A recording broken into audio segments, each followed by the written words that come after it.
घिरी हुई बंद आकृति त्रिभुज, कोई भी तीन भुजाओं से घिरी हुई बंद आकृति त्रिभुज नहीं हो सकता। इसका एक कंडीशन है, प्लीज ध्यान देना, उस कंडीशन को समझो क्या कहा गया है। सबसे पहली बात समझना बेटा कि अगर ये शीर्ष ए है तो शीर्ष ए के सामने वाली भुजा को स्मॉल ए से, शीर्ष बी के सामने वाली भुजा को स्मॉल बी से और शीर्ष सी के सामने वाली भुजा को स्मॉल सी से हम रिप्रेजेंट करते हैं। जरा समझिएगा क्या करते हैं, रिप्रेजेंट करते हैं। अब दूसरी बात ये है बेटा, किसी भी दो भुजा का योग, कोई भी दो भुजा हो, चाहे a प्लस बी ले लो, चाहे b प्लस सी ले लो, चाहे c प्लस a ले लो, किन्हीं भी दो भुजा का योग सदैव तीसरी भुजा से क्या होता है, बड़ी होता है। तो ये क्या होगा, c प्लस a क्या होगा, b। तो याद रखना, हमेशा याद रखना, लैंग्वेज में लिखवाएंगे, ये पहला। दूसरा क्या होगा बेटा, किसी भी दो भुजा का अंतर, किसी भी दो भुजा का अंतर एक ऐसा इनपुट मशीन है जिसमें आप पॉजिटिव डालिए या नेगेटिव डालिए, आउटपुट हमेशा क्या आएगा बेटा, पॉजिटिव आएगा। आउटपुट हमेशा क्या आएगा, पॉजिटिव। इतना ही आपको जानना है। तो कितने कंडीशन है ट्रायंगल फॉर्म होने के, दो।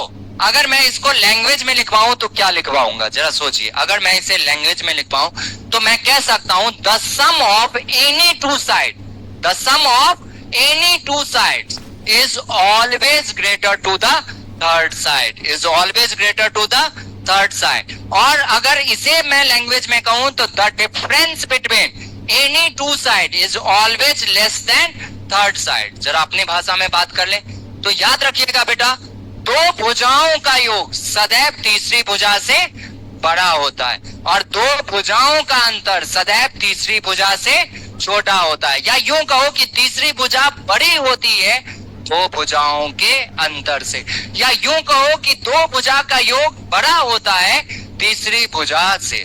समझ में आई बात, बात एक ही है। अब ये होता कैसे है इसे भी समझना।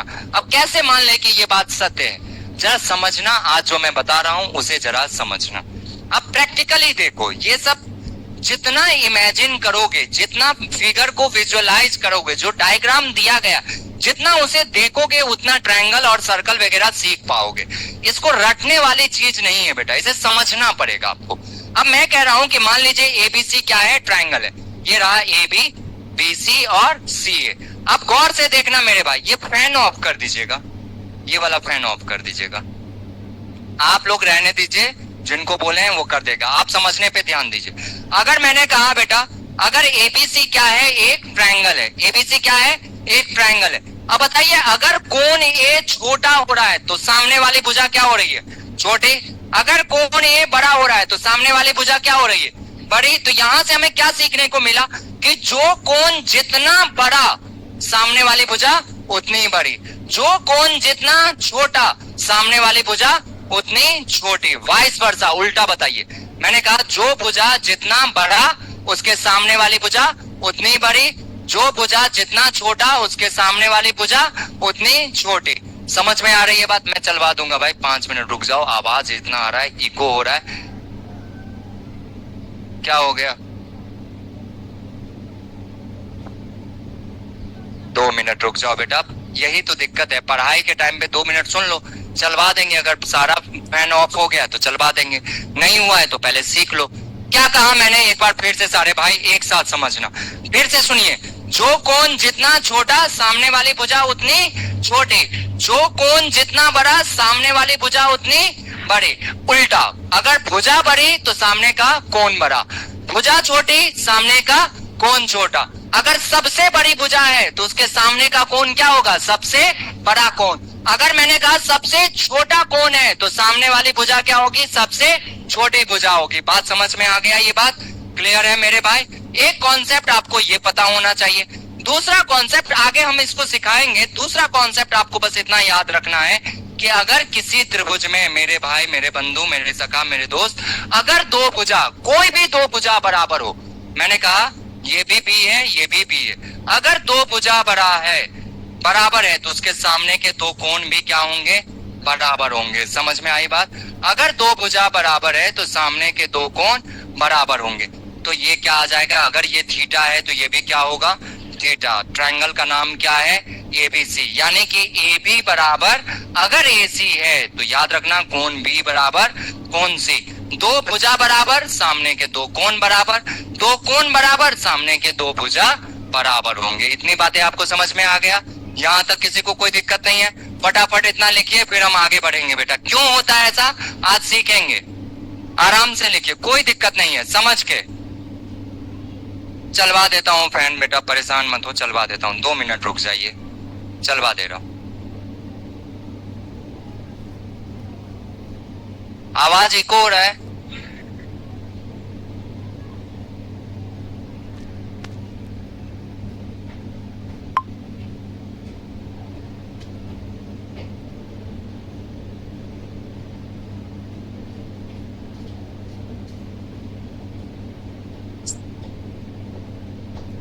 पहले पढ़ चुके हो तो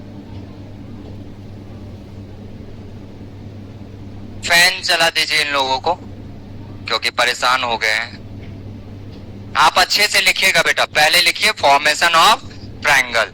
तो पहला दो कंडीशन क्या है? दो भुजा का योग हमेशा तीसरी भुजा से बड़ी होनी चाहिए और दो भुजा का अंतर हमेशा तीसरी भुजा से छोटी होनी चाहिए। ठीक है, इसका इंडिविजुअल स्विच नहीं है ना? ठीक है, कोई बात नहीं, कोई बात नहीं।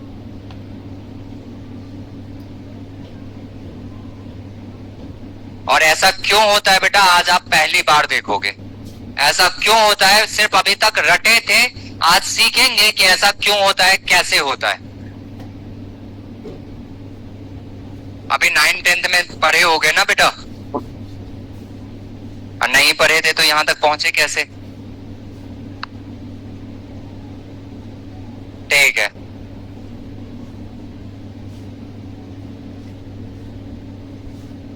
चार साल पहले 9वीं में थे, हाँ तो अभी 12वीं में हो, फर्स्ट ईयर में हो।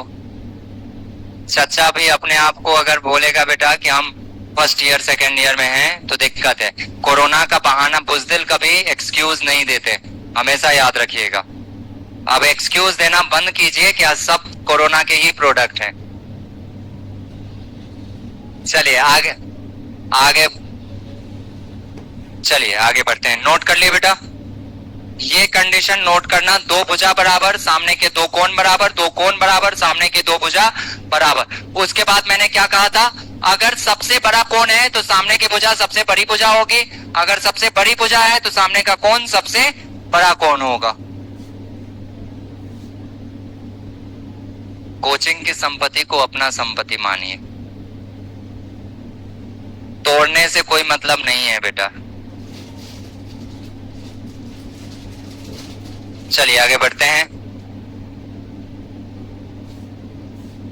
नोट कर लिए सारे बच्चे? अब गौर से देखना बेटा, पहली बार पढ़ रहे हो जो चीज मैं बता रहा हूं। जो बच्चे पहले से पढ़े हैं दूसरे बैच में, उनकी बात नहीं कर रहा हूं। नए बच्चे भी बहुत सारे हैं जो पहली बार मुझे देख रहे होंगे, मैं उनकी बात कर रहा हूं। आप लोग गौर से देखना बेटा। चलिए आगे देखिएगा। नहीं लिखे हो क्या?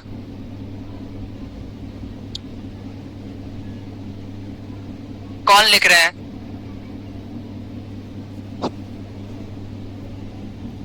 चलिए ठीक है, अच्छी बात है। नहीं लिखे फिर से लिखवा देंगे, आप परेशान मत होइए। ध्यान दीजिए, बस अच्छे से समझिए और शांति बनाए रखिए बेटा प्लीज। चलिए अब एक कंडीशन दे रहे हैं, मान लेते हैं एबीसी एक ट्रायंगल है। बहुत अच्छे से समझना, फिर हम क्वेश्चन भी करेंगे आज। एबीसी क्या है? एक ट्रायंगल है। नाम ले लीजिए, ये ए, ये बी और ये सी। सी के सामने ये क्या होगा? सी। ये क्या है? ए, और इस भुजा को क्या बोलेंगे? बी।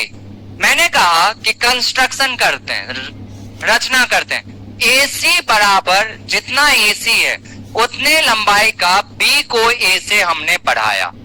B को A से हमने कुछ इस प्रकार से बढ़ाया जैसा आप देख पा रहे हैं। अच्छे से समझना, मैंने इसको बढ़ाया बेटा, और यहां से C को मैंने मिला दिया। तो मान लीजिए इसका नाम D डैश ले लेते हैं बच्चा। क्या ले लेते हैं? D dash. तो अगर ये B है तो ये भी क्या होगा? B। कहां से? कंस्ट्रक्शन की मदद से। कंस्ट्रक्शन की मदद से जितना B है उतना B मैंने ले लिया। अभी आपने 2 मिनट पहले कहा कि दो भुजा बराबर किसी त्रिभुज में तो सामने के दो कोण बराबर होते हैं। अभी पढ़ा था ना 2 मिनट पहले? तो आप बताइए, अगर ये एंगल थीटा है मेरा बच्चा, तो ये भी एंगल क्या होगा? थीटा। एकदम आराम से, कोई जबरदस्ती नहीं है। मैं बात कर रहा हूं ट्रायंगल ए डी सी की। किसकी बात कर रहा हूं बच्चा?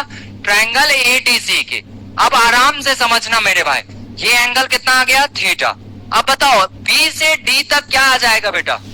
बी प्लस सी। बी से डी तक की लंबाई कितना आ जाएगा? बी प्लस सी। आपके पास एक बड़ा ट्रायंगल है जिसका नाम है बेटा बी डी सी। इस ट्रायंगल का नाम क्या है? B D C. जरा गौर से समझना, ये सी है, ये बी है और ये डी है। ये एंगल कितना? थीटा। ये एंगल कितना? थीटा। और थोड़ी देर के लिए इस एंगल का नाम, जो बचा एंगल है, उसको अल्फा मान लो। क्या मान लो? अल्फा मान लो। तो अगर ये थीटा, ये अल्फा, तो पूरा एंगल सी क्या होगा? थीटा प्लस अल्फा या alpha plus theta. Very good मेरे भाई। ये क्या आएगा? ए। और ये कितना दिया है? बी प्लस सी। ये कितना दिया है? बी प्लस सी। अब मुझे एक बात बताओ, 2 मिनट पहले जब क्लास स्टार्ट हुआ था, एक बहुत इंपॉर्टेंट पॉइंट मैंने बताया, जो कोण जितना बड़ा सामने की भुजा उतनी बड़ी, जो कोण जितना छोटा सामने की भुजा उतनी ही छोटी। मुझे बताओ थीटा में और थीटा प्लस अल्फा में, थीटा में और थीटा प्लस अल्फा में कौन बड़ा है? ऑब्वियस सी बात है, इसमें कितना एक्स्ट्रा जोड़ा गया बेटा? अल्फा जोड़ा गया। बोलो एक्स्ट्रा है कितना? थीटा से कितना ज्यादा है? अल्फा ज्यादा है। यानी कि ये कोण हमारा क्या है बेटा? बड़ा है। ये कोण क्या है? बड़ा है। अगर कोण इससे ग्रेटर है तो इससे लार्जर साइड, इसके अपोजिट साइड भी क्या होगा? Larger side. तो ये क्या आ जाएगा? B plus C. और थीटा के सामने क्या है बेटा? ए। तो B plus C is greater to A. किस ट्रायंगल में? ट्रायंगल एबीसी में। तो यहां से क्या सीखा बेटा? कि दो भुजा का योग हमेशा तीसरी भुजा से बड़ी होती है। तो ये हमारा क्या है? समीकरण ए। जैसे b प्लस सी बड़ा है ए से, तो सिमिलरली इसी तरह आगे भी करें तो क्या आ जाएगा? c प्लस ए किससे? b से। और a प्लस बी किससे? c से। समझ में आई बात? समीकरण एक। तो सदैव याद रखना, दो भुजा का योग तीसरी भुजा से क्यों बड़ा होता है, आपको पता चला। पहला पॉइंट, आराम से, एकदम आराम से और पेशेंस के साथ। दूसरा, फिर से समीकरण एक से, फ्रॉम इक्वेशन 1। कहां से बच्चा? From equation 1। अगर समीकरण एक की बात करें बेटा, अगर इक्वेशन 1 की बात करें तो क्या दिया गया है, प्लीज मुझे बताओ। b plus C is greater to A. अगर मैं सिर्फ b को रखूं बच्चा, तो ये ग्रेटर होगा किससे? a माइनस सी से। मॉड अपने मन से ले लेते हैं क्योंकि निगेटिव नहीं होगा। तो यहाँ पे क्या दिख रहा है? तीसरी भुजा बड़ी है दो भुजा के अंतर से। उल्टा बोलो तो क्या इसी को हम ऐसे नहीं लिख सकते हैं कि a minus C is less than b? तो ये क्या है बेटा? हमारा दूसरा रिजल्ट। यही चीज अभी 2 मिनट पहले पढ़े थे ना, दो भुजाओं का अंतर हमेशा, देखो जिधर मुंह छोटा है वो स्मॉलर और इधर वाला ग्रेटर, तो दो भुजा का अंतर हमेशा तीसरी भुजा से छोटी होती है। उल्टे भाषा में बोले तो तीसरी भुजा बड़ी होती है दो भुजा के अंतर से। जैसे ये लिखें, सिमिलरली बाकी दोनों भुजा का भी क्या मैं इस तरह से लिख सकता हूं? a माइनस सी। तो यहाँ क्या आ जाएगा बेटा? b माइनस सी, ये लेस देन a, और बेटा c माइनस ए, और a minus b is less then c। ये आपका रिजल्ट नंबर 2। अगर दोनों इक्वेशन को एक साथ लिखा जाए, आराम से सुनना, दोनों इक्वेशन को अगर एक साथ लिखा जाए तो क्या होगा? ये रहा a, ये रहा b और ये रहा बेटा c। तो a हमेशा, मतलब तीसरी भुजा हमेशा बड़ा होगा बेटा किससे? दो भुजा के अंतर से। और तीसरी भुजा छोटा होगा दो भुजा के योग से। इसी तरह ये b किससे होगा? c प्लस a से। और इधर बेटा c माइनस a से छोटा और c प्लस a से छोटा और c माइनस a से बड़ा। इसी तरह a प्लस b से छोटा और a माइनस b से क्या बच्चा? बड़ा। तो ये फाइनल रिजल्ट है। या तो ये याद कर लो या दोनों अलग अलग याद कर लो। कैसे हुआ है वो मैंने बताने की कोशिश की है। क्या ईमानदारी से बताना, हंसी मजाक अपने जगह है। जो बताया गया है मेरे भाई, क्या वो समझ में आया? किसी को कोई दिक्कत है यहाँ तक? जल्दी से पहले फटाफट नोट कर लो, फिर हम आगे बढ़ेंगे। आराम से समझ के, आराम से समझ के। जो कोण जितना बड़ा, सामने की भुजा उतनी ही बड़ी। तो इस कॉन्सेप्ट पे ले। ए व्हाइट शर्ट, क्या दिक्कत है तुम्हें? खड़े होना तुम। कोई समस्या है क्या तुम्हें? प्रेम से नहीं समझ में आ रहा है? पढ़ाई के टाइम में डिस्टर्ब मत किया करो मेरे भाई। 2 दिन के लिए, 1 घंटे के लिए, 2 घंटे के लिए कोई आया है, आपको कोई पढ़ाना चाह रहा है बेटा, और वो भी इतना इंपॉर्टेंट चीज कि आपको एक भी क्वेश्चन आपका नहीं छूटेगा। हंसी मजाक आए ठीक है, आपने हल्ला किया, मैंने कुछ नहीं बोला बेटा, मैंने किसी को कुछ नहीं कहा कहने के लिए, लेकिन अभी इतना इंपॉर्टेंट पॉइंट चल रहा है, इसमें आप हल्ला कर रहे हैं। इतने वो मत हो जाइए कि आप लिखिएगा जो कोण जितना बड़ा,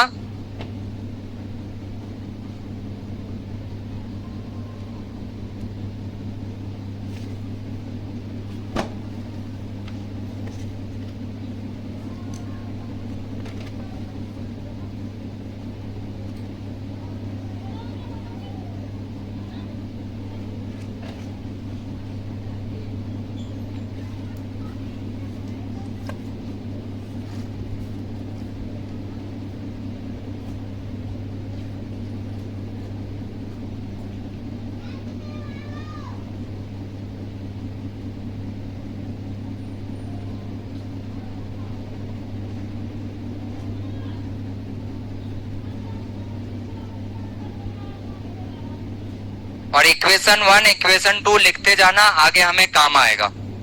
इक्वेशन 1 इक्वेशन 2 लिखते जाना, आगे काम आएगा, ध्यान से।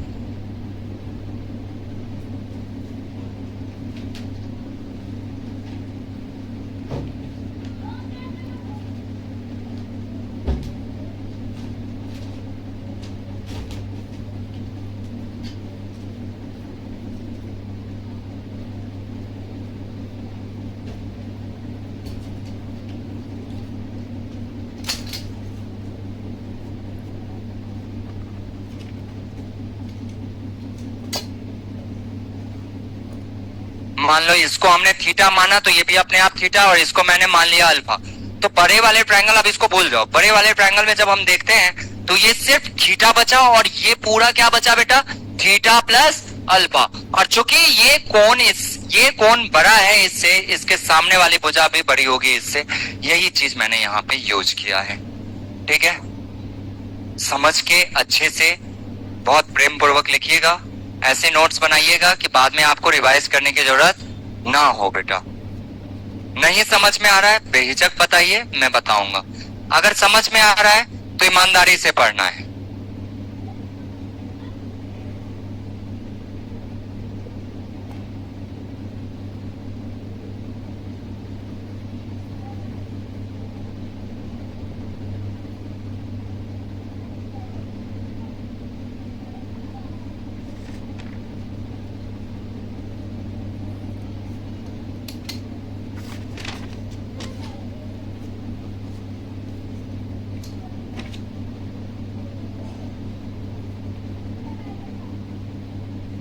बैठ जाइए गणेश भैया, कितना परेशान होंगे आप। बैठ जाइए, अब नहीं कोई हल्ला करेगा, बैठ जाइए आप।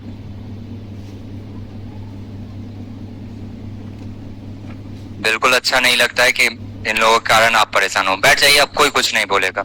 इतने समझदार ये भी हैं, माहौल में बह जाते हैं। इंसान तो वैसे भोले भाले हैं, भावनाओं में बह जाते हैं। करता कोई एक है तो उसी बहाने सब कर ले, कोई बात नहीं।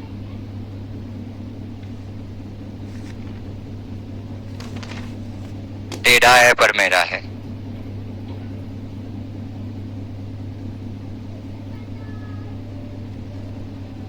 प्लीज अगर ना दिखे तो बोलिएगा, आगे से हम ऊपर लिखेंगे। कहां तक स्पष्ट दिख रहा है?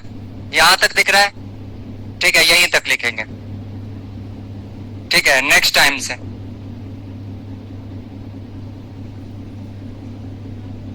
अब उम्मीद करें मेरे भाई, डायग्राम दोनों बना लिए बेटा आप?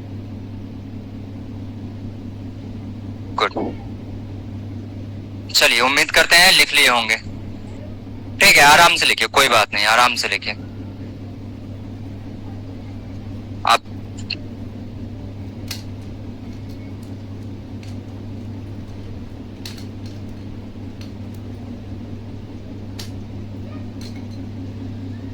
आगे से ऊपर लिखें।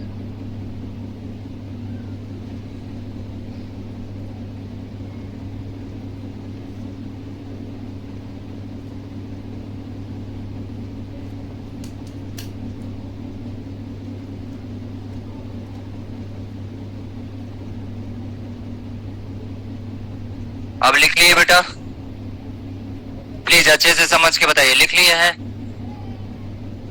अब जो नहीं लिखे हैं बेटा, पड़ोसी की मदद ले लीजिए।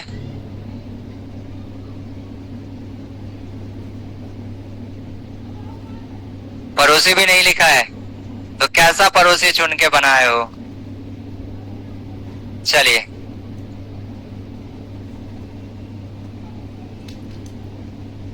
मिटा देता हूं, है ना? कौन लिख रहा है? हाथ उठाओ ईमानदारी से।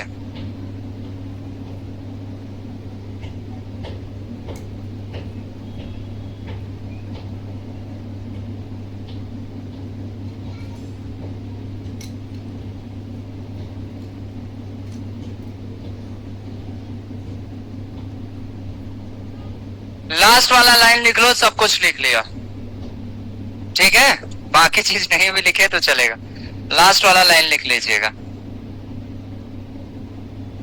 नेक्स्ट देखिएगा बेटा,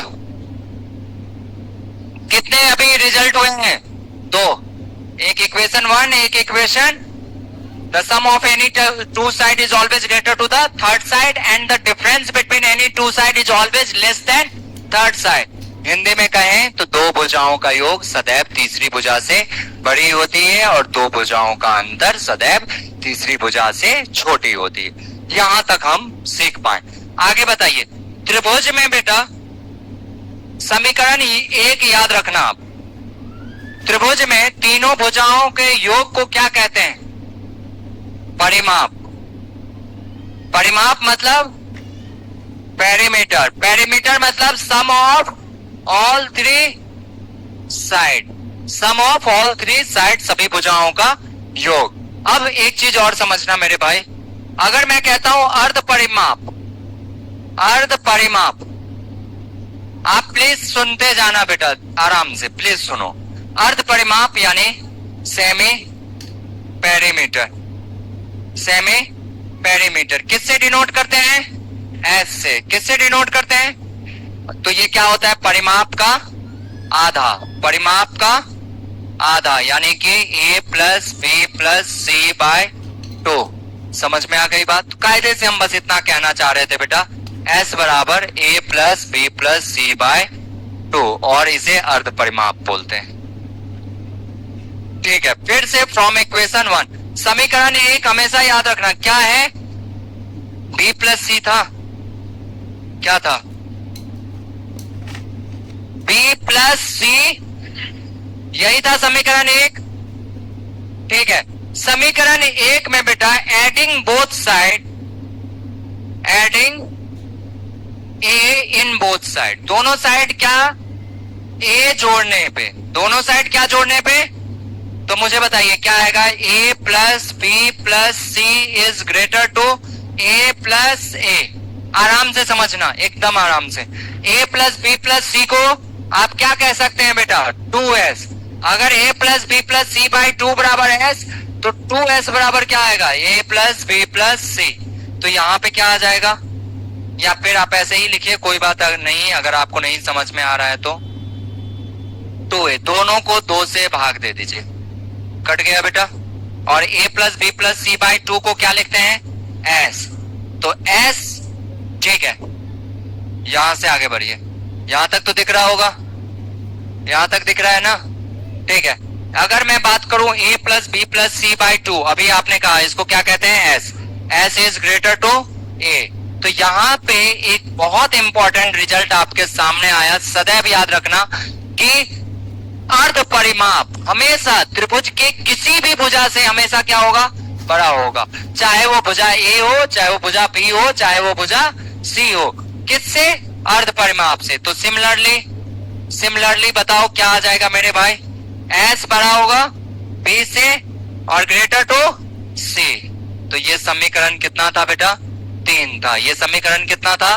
3। इसी तरह अगर मैं बात करूं अगेन नेक्स्ट रिजल्ट इक्वेशन 1 से, फ्रॉम इक्वेशन 1 क्या था, b plus C greater to A. अब एक चीज कह रहे हैं कि दोनों साइड b प्लस सी जोड़ दो, b प्लस सी जोड़ने पर, तो b plus C plus b plus C greater to a plus b plus C, तो 2 into b plus C is greater to a plus b plus C. तो अगर मैं बात करूं सिर्फ b प्लस सी की तो क्या आ जाएगा, a plus b plus C by 2। और हम जानते हैं b प्लस सी, a plus b plus C by 2 को आपने क्या कहा है, s कहा है। क्या कहा है, s। तो आप कह सकते हैं बेटा कि s हमेशा छोटा होगा किसी भी दो भुजा के योग से। कंफ्यूजन है, ध्यान रखना, एक छोटा सा कंफ्यूजन क्या है,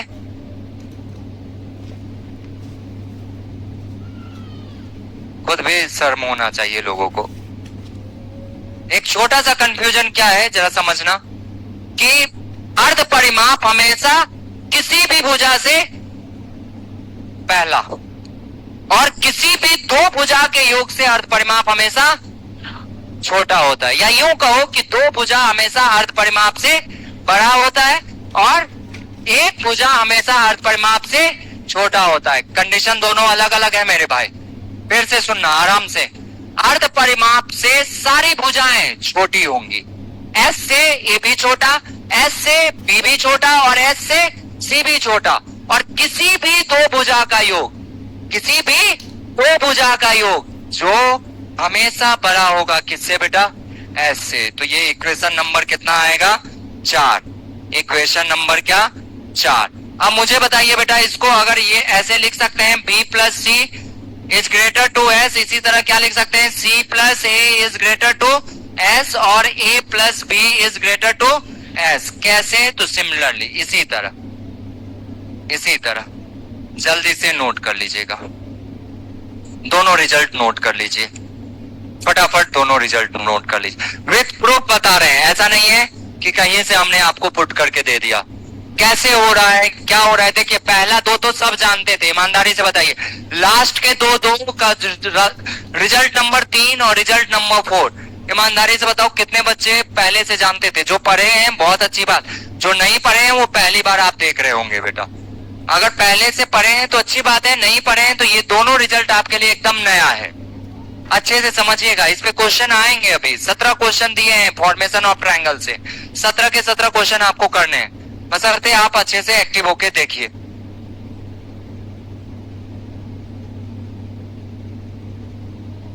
अंग्रेजी भाषी के लिए इंग्लिश में और हिंदी भाषी के लिए हिंदी में।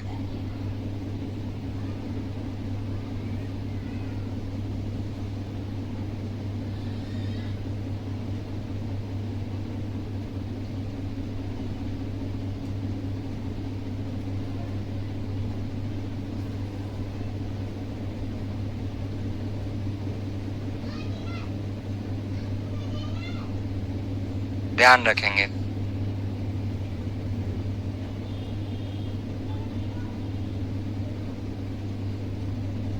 आप लोगों को ऐसा क्यों लगता है कि हम इंग्लिश में बोलते हैं? एक चीज धीरे कर दें।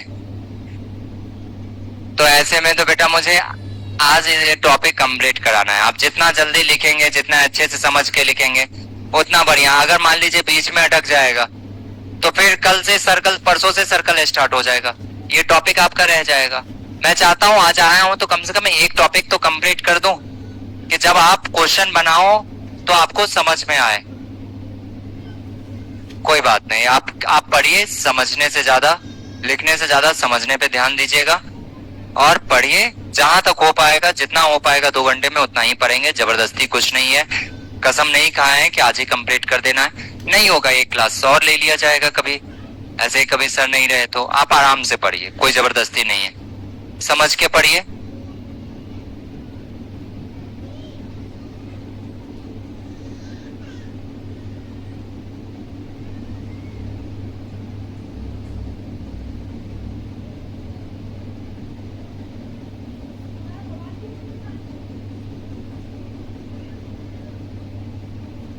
इक्वेशन 3 का मतलब क्या हुआ कि अर्ध परिमाप हमेशा बड़ा होगा किसी भी भुजा से। इक्वेशन 4 का मतलब क्या हुआ कि दो भुजाओं का योग हमेशा बड़ा होगा अर्ध परिमाप से। किससे? अर्ध परिमाप से।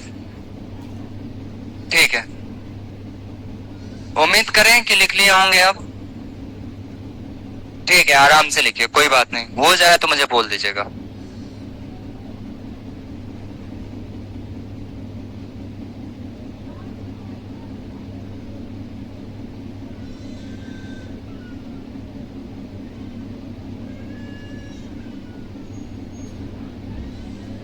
पता नहीं पढ़ाई का मतलब क्या है।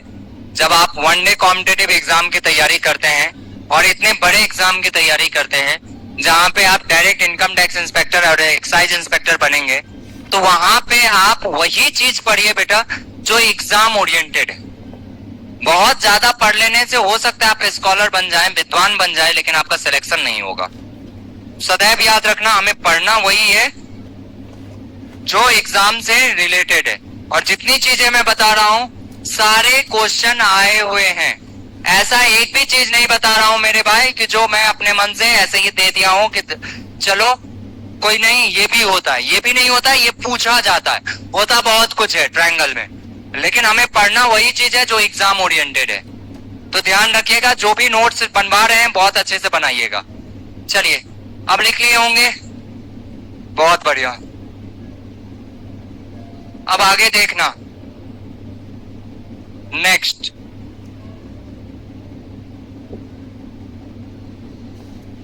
एक बात बताओ, अगर कोई त्रिभुज है, सुनना मेरी बात, अगर कोई त्रिभुज है जैसा तुम्हें यहां दिख रहा है, इस त्रिभुज के अंदर कहीं भी, ऐसा नहीं है कि ये सेंटर पे यहां वहां, कहीं भी त्रिभुज के अंदर कोई एक बिंदु P ले लिया जाए। क्या ले लिया जाए? P। तो आप कह सकते हैं P is any point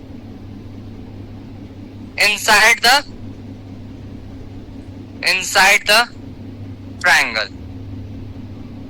P कोई भी बिंदु है कहीं भी inside the triangle। अब कहां है ये पता नहीं, लेकिन अगर इस P को, आराम से समझना, इस P को अगर मैं तीनों शीर्षों से जोड़ दूं, इस P को तीनों शीर्षों से जोड़ दूं, AP, BP और CP, और मैं इसका नाम ले लेता हूं बेटा X, इसे बोल देता हूं Y, और ये भुजा तो हमें पता है, शीर्ष A के सामने स्मॉल a, शीर्ष B के सामने स्मॉल b और शीर्ष C के सामने स्मॉल c।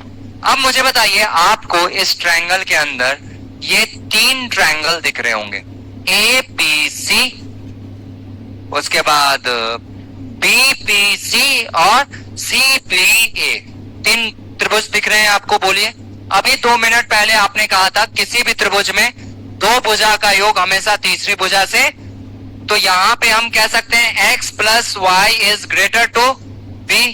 इस ट्रायंगल में हमने क्या कहा?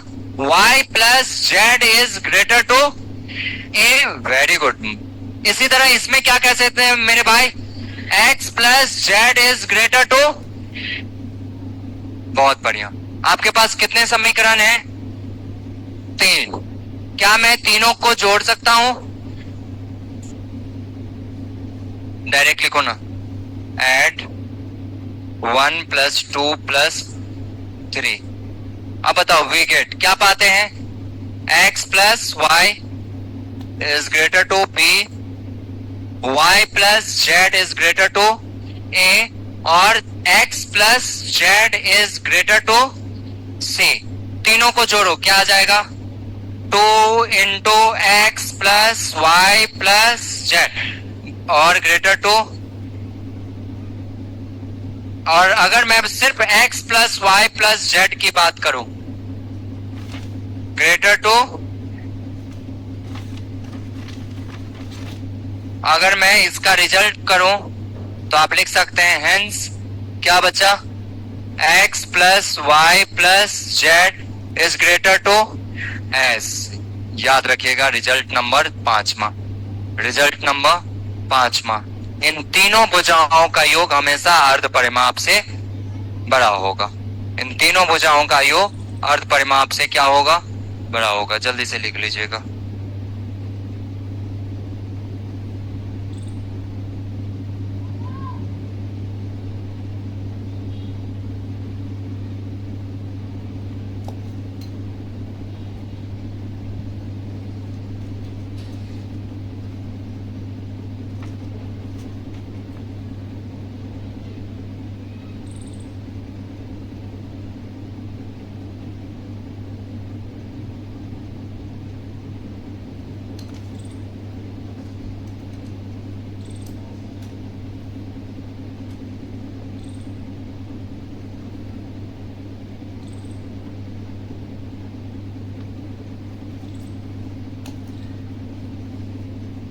इधर आपने पहले ही लिख लिया है, इसको हटा दीजिए, ये आपको कंफ्यूज करेगा।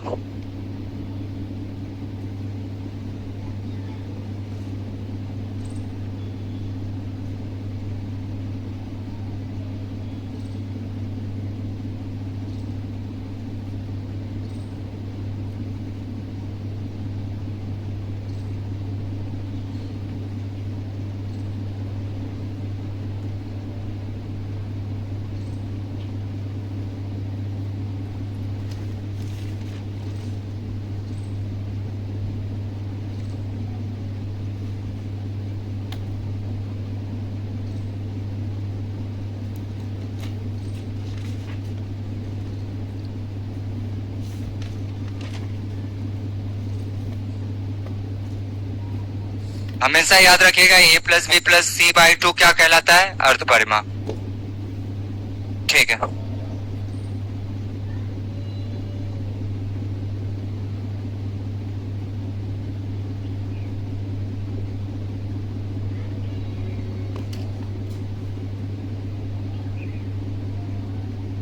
P कोई भी बिंदु कहीं भी हो सकता है, ऐसा नहीं है कि कोई ये सेंटर है, incentre, circumcentre, orthocentre, centroid, ऐसा नहीं है, कहीं भी हो सकता है P बिंदु।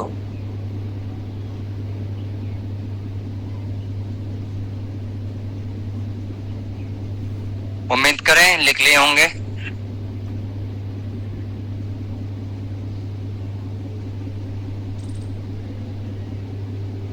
और कोई लिख रहा है?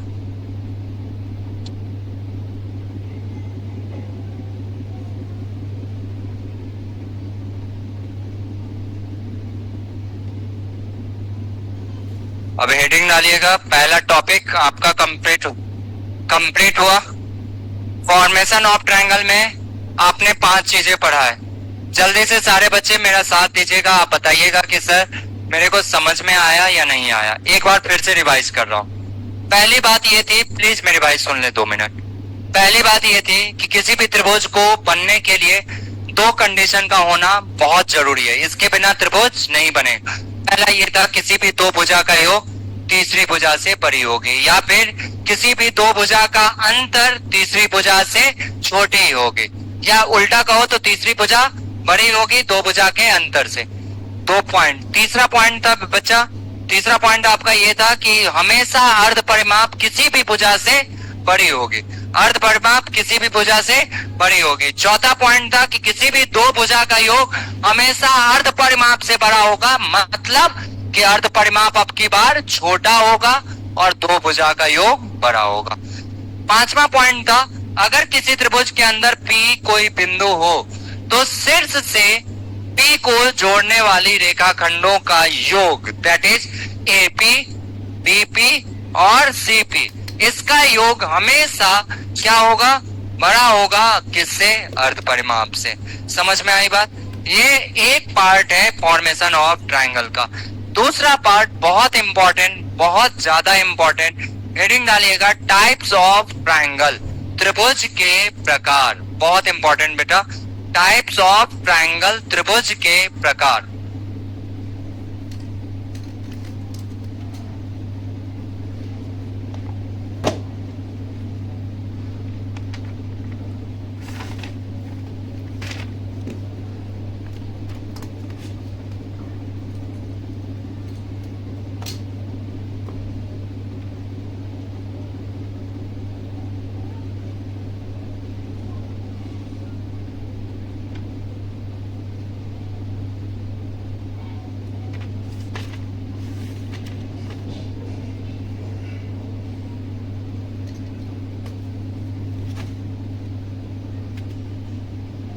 टाइप्स ऑफ ट्रायंगल, त्रिभुज के प्रकार।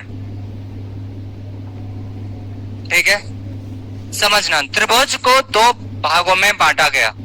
कंस्ट्रक्शन के अकॉर्डिंग त्रिभुज को कितने भागों में बांटा गया? एक तो कोण के आधार पे और दूसरा भुजा के आधार पे। पहला on the basis of side और दूसरा on the basis of angle.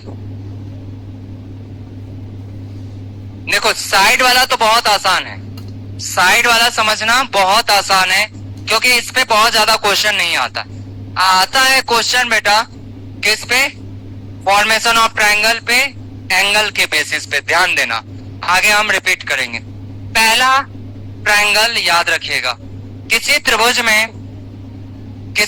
में सभी भुजा बराबर हो, किसी त्रिभुज में सभी भुजा बराबर हो, ए बराबर बी बराबर सी। तो याद रखिएगा, मैंने कहा था किसी त्रिभुज में दो भुजा बराबर तो सामने के दो कोण बराबर, तीन भुजा बराबर तो सामने के तीन कोण बराबर, और एक भी भुजा बराबर नहीं तो सामने के एक भी कोण बराबर नहीं होगा। बात समझ में आया? यहाँ पे कितनी भुजा है? तीन। तीनों क्या है आपस में? तो आप क्या कहेंगे? तीनों कोण भी आपस में क्या होंगे? बराबर होंगे। समझ में आई बात? अब चूंकि तीनों कोणों का योग 180, तो अगर तीनों बराबर है तो कितना होगा? 60, 60 और 60। तो समबाहु त्रिभुज के कोण हमेशा फिक्स होता है कितना डिग्री? 60 डिग्री। ये पहला है समबाहु त्रिभुज, तो इसको कहते हैं इक्विलैटरल ट्रायंगल। हिंदी में नाम से ही क्लियर है, सभी भुजा क्या है? सभी भुजा बराबर है, समबाहु त्रिभुज। दूसरा होता है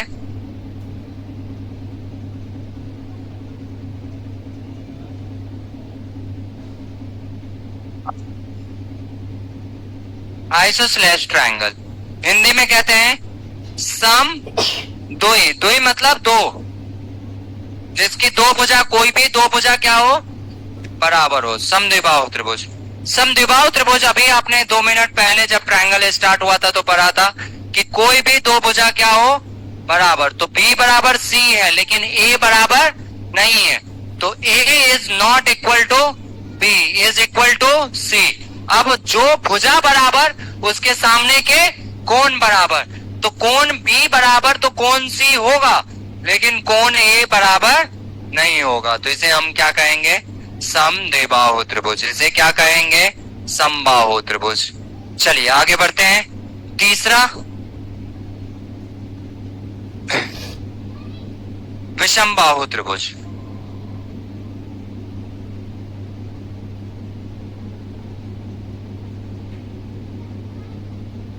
इसमें क्या होंगे? कोई भी भुजा आपस में बराबर नहीं हो, ए बी और सी, स्मॉल ए स्मॉल बी स्मॉल सी। अब इसमें बेटा कोई भी भुजा आपस में बराबर नहीं है, A is not equal to B is not equal to C. तो आप ही मुझे बताइए कोई भी कोण बराबर होगा? कोण A is not equal to कोण B is not equal to कोण सी। समझ में आया? इसको एस्केलेन ट्रायंगल कहते हैं। दूसरा पार्ट क्या है? कोण के आधार पे। ये जितना बार लिखो उतना इंपॉर्टेंट है। अब मुझे बताओ, एक आध बच्चों से मैं पूछ लेता हूं, थोड़ा सा रिकॉल हो जाएगा आपको। कोण के आधार पे कैसे बांटते थे? न्यून कोण, समकोण और अधिक कोण। कैसे समझते थे न्यून कोण होता है? 0 से बड़ा हो और 90 से, तो न्यून कोण कहते थे। यही पर है और कुछ पर है, ठीक है, यही मुझे जानना था। ये अधूरा ज्ञान था बेटा, ये सुन लो, मैं जो बता रहा हूं ये अधूरा ज्ञान था। अब जो बताने जा रहे हैं बहुत इंपॉर्टेंट चीज बताने जा रहे हैं, प्लीज साथ दीजिएगा। अगर मैंने पहला एंगल लिया ट्रायंगल, क्या? Acute angle triangle. क्या कहते हैं? न्यून कोण त्रिभुज। Acute angle triangle that is called न्यून कोण त्रिभुज। एक ऐसा त्रिभुज, मेरी बात सुनना, मैं पहले बता दे रहा हूं, रुक जाओ, लेकिन अच्छे से समझना, ना समझ में आए तो पूछना। आपके पास नाम मैंने इधर सी कर दिया है और इधर बी कर दिया है, ध्यान देना थोड़ा सा, क्यों किए हैं आगे बताएंगे। मैं थोड़ी देर के लिए जितना भी कोण के आधार पे हम त्रिभुज का बंटवारा करेंगे, थोड़ी देर के लिए सब में बच्चा मैं ये मान लेता हूं कि कोण सी सबसे बड़ा कोण है और उसके सामने वाली भुजा भी सबसे बड़ी भुजा, तो ये क्या होगा,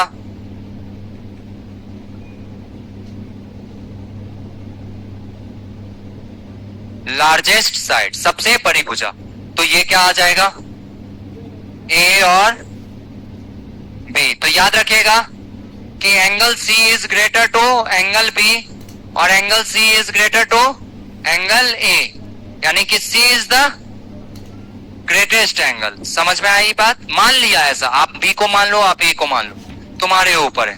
अब फिर से समझना मेरे भाई मेरे दोस्त, अगर एक्यूट एंगल ट्रायंगल दिया गया है, न्यून कोण त्रिभुज दिया गया है, फिर से आराम से समझना, अगर न्यून कोण त्रिभुज आप इसको दिया गया, आपको ये नहीं कहना है कि तीनों कोण 90 से छोटा होगा और 0 से बड़ा होगा। मैं कह रहा हूं कि मान लीजिए कोण ए, कोण बी, कोण सी, और मैं कह रहा हूं कि कोण सी सबसे बड़ा कोण है, तो मैं कह रहा हूं कि बेटा मैं कोण सी से बड़ा हूं, ऑब्वियस सी बात है कोण बी, कोण ए अपने आप मेरे से क्या हो जाएगा, छोटा। जब मैं इन तीनों में जो सबसे बड़ा कोण है उसी से बड़ा हूं, तो बाकी दोनों अपने आप छोटे हो जाएंगे कि नहीं हो जाएंगे, बात समझ में आया। तो ये नहीं कहना है कि तीनों कोण 0 से बड़ा हो, 90 से छोटा हो। अब कहने का तरीका हम बदलेंगे, हम क्या कहेंगे, जो सबसे बड़ा कोण होगा, जो सबसे बड़ा कोण होगा वो क्या होगा, 0 से बड़ा और 90 से छोटा। तो बाकी दोनों अपने आप 0 से बड़ा और 90 से छोटा हो जाएंगे कि नहीं हो जाएंगे, बताओ। अगर सबसे बड़ा कोण ही 90 से छोटा है तो उससे छोटे कोण तो ऑब्वियस सी बात है 90 से छोटा होगा। ये पहला पॉइंट था जो सारे बच्चों को पता है, लेकिन अब जो मैं बोलने जा रहा हूं उसे भी जरा गौर से समझना, बहुत इंपॉर्टेंट काम की बात। सबसे बड़ी भुजा एकदम अच्छे से समझना ये पॉइंट, इसीलिए वेरी वेरी इंपॉर्टेंट लिखवाया हूं। सबसे बड़ी भुजा किसको माने हो, सी को, तो लिखना सी स्क्वायर। तो जो सबसे बड़ी भुजा का वर्ग है न्यून कोण में, वो हमेशा छोटा होता है बाकी दोनों भुजाओं के वर्गों के योग से।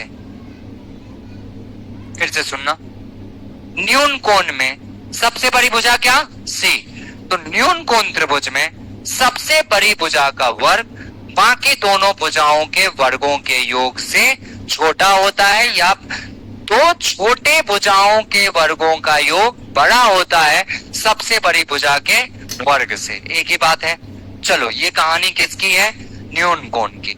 अगर मैं बात करूं समकोण की, किसकी बात करूं, क्या कहते हैं, राइट एंगल्ड ट्रायंगल। तो इसमें सबसे बड़ा कोण अभी भी मैं किसको मान रहा हूं, सी को। क्या मान रहा हूं, सी को। तो ये क्या आ जाएगा, बी, ये क्या आ जाएगा, ए, और ये क्या आ जाएगा, सी। सी को आपने क्या कहा, द लार्जेस्ट साइड। कोई बात नहीं, अभी आप बताइए आपका सबसे बड़ा कोण क्या है, सी। तो समकोण त्रिभुज कहते हैं कि जो सबसे बड़ा कोण हो वो किसके बराबर हो, 90 के बराबर हो। समकोण त्रिभुज किसे कहते हैं, जो सबसे बड़ा कोण हो वो किसके बराबर हो, 90 के बराबर। और यहां पे याद रखना, न्यून कोण में मैंने क्या कहा था, सबसे बड़ी भुजा का वर्ग बाकी दोनों भुजाओं के वर्गों के योग से छोटा होता है। समकोण में कहेंगे कि सबसे बड़ी भुजा का वर्ग बराबर होता है, क्योंकि थीटा बराबर है, यहाँ पे थीटा बड़ा छोटा है, तो सबसे बड़ी भुजा का वर्ग बाकी दोनों भुजाओं के वर्गों के योग के बराबर होता है। और इसी को आगे चल के आप लोग पढ़ेंगे पाइथा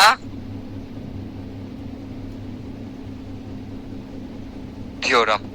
समझ में आई बात, क्या पढ़ेंगे बेटा, पाइथागोरस थ्योरम। फिर से और लास्ट वाला कहाँ लिख दो? ऊपर लिख दो बेटा, इसके ऊपर। यहाँ जगह नहीं है।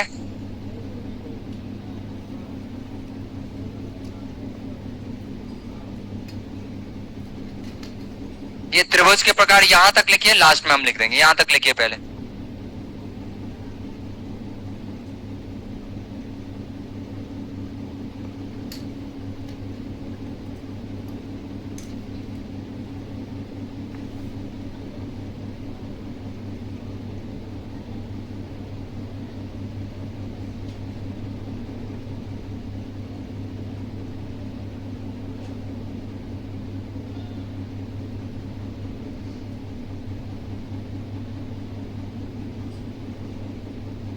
मैंने मान लिया है कि सी सबसे बड़ी भुजा है और थीटा सबसे बड़ा कोण है।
चलिए, ये थियरी का लास्ट पार्ट है। जो वहां जगह नहीं बचा, यहाँ पे 3 लिख के रखना है। यहाँ पे अधिक कोण त्रिभुज लिखवाएंगे।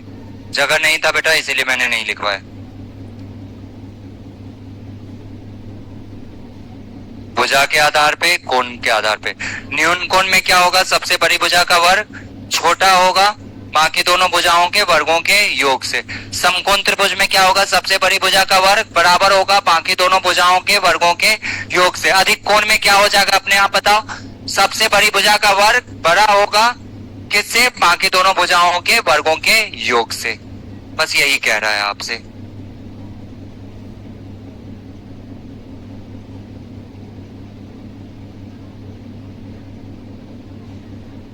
और ये आगे आपको पढ़ाएंगे कोसाइन रूल, वहां से ये प्रूफ होता है बेटा। ये क्यों ऐसा होता है? कोसाइन रूल से प्रूफ हो जाता है। अगर थीटा 90 से बड़ा है तो कॉस 90 का मान क्या होगा? 0 0 होता है, इसीलिए ए स्क्वायर प्लस बी स्क्वायर बराबर सी स्क्वायर होता है। अगर थीटा 90 से छोटा है तो क्या होगा? पॉजिटिव।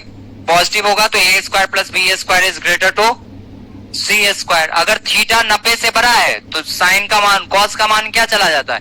नेगेटिव। साइन 90 के बाद, कॉस 90 के बाद कॉस 120 क्या आता है? नेगेटिव। नेगेटिव आता है तो साइन क्या हो जाएगा? चेंज हो जाएगा।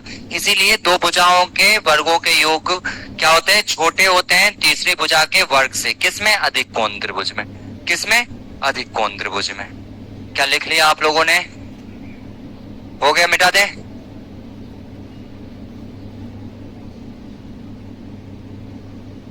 कौन नहीं लिखे हैं? ठीक है, लिखिए।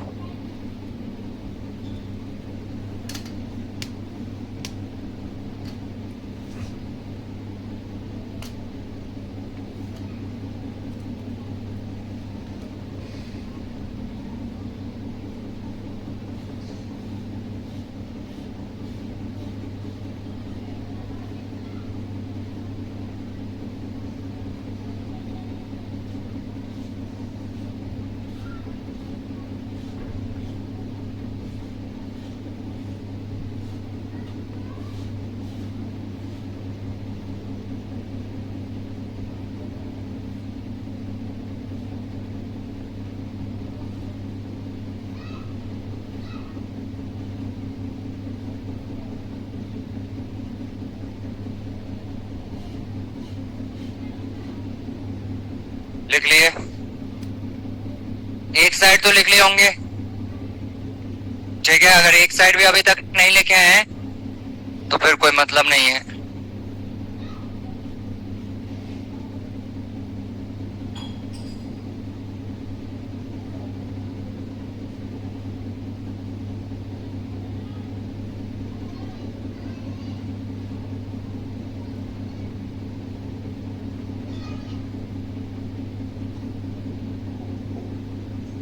तीसरा क्या रह गया था यहाँ पे बच्चा? अधिक कोण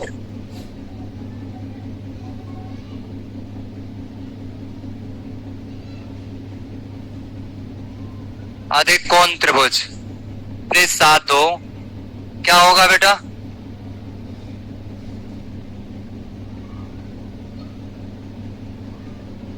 ऑब्ट्यूज एंगल ट्रायंगल, एक ऐसा त्रिभुज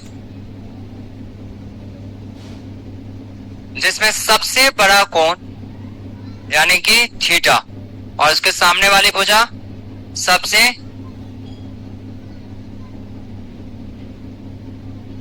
बड़ी भुजा। तो सबसे बड़ा कोण 90 से क्या हो, बड़ा हो और 180 से छोटा हो।